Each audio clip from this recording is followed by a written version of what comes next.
So one thing you'll notice is all my lights are down low. I don't have one up on top, and that's for two reasons.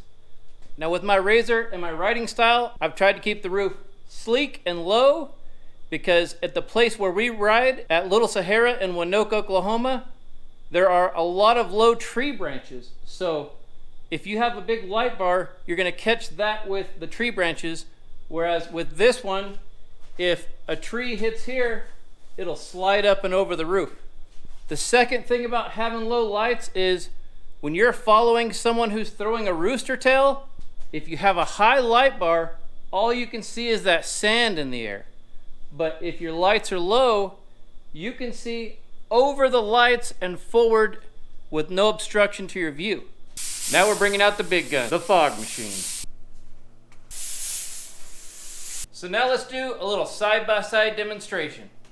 Low light bar versus high light bar.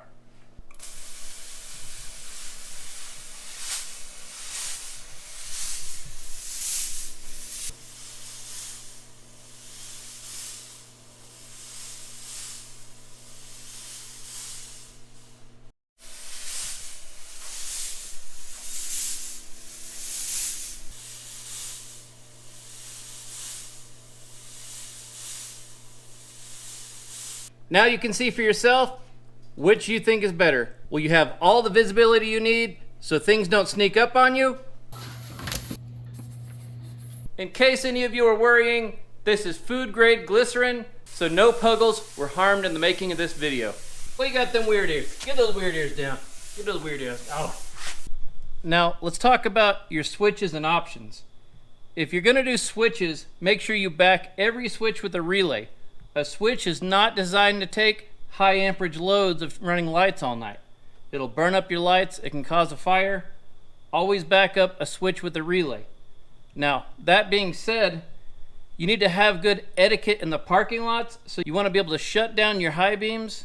You don't want all those bright lights when you're in the parking lot pointing at people in their tents and their campers. That's just bad etiquette. Going over my options, I have my two highlight bars. These are gonna point up at the hills and the dunes. And then I have my rock lights, which are gonna be these side ones. They're gonna point out to the side and down, that when I'm coming down a hill or coming around the corner, I'll have as much light as I need on the trail to make fast and instant decisions. Now for my in-cab lights, I have just a little battery operated dome light that just velcros to your roll cage. It's nice and simple. I don't have to worry about if the vehicle's on to run this. If my kids need it for the seat belts, then it's ready to go. Now secondarily, I have a switch here that will toggle my chase light. Now I started out with whips like most people, but when they hit those tree branches at 50 mile an hour, they just blow to pieces. And yes, even the toughest manufacturers eventually will break. So I like to have my light hidden and down below. People can see me, they know who I am, they get used to my light pattern. Now one thing that's really nice about having all the unique options for lights is when you get separated from your group, people can identify you by your lights at night. That way you can help get your group back together. Since we got the light machine out, we can't waste this opportunity for a dance party. Oh my God.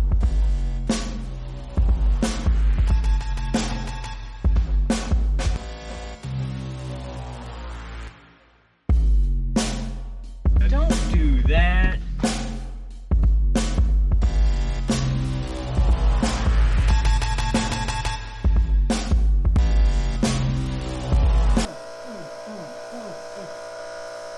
That's enough of that. I don't like any of it. I don't like none of it.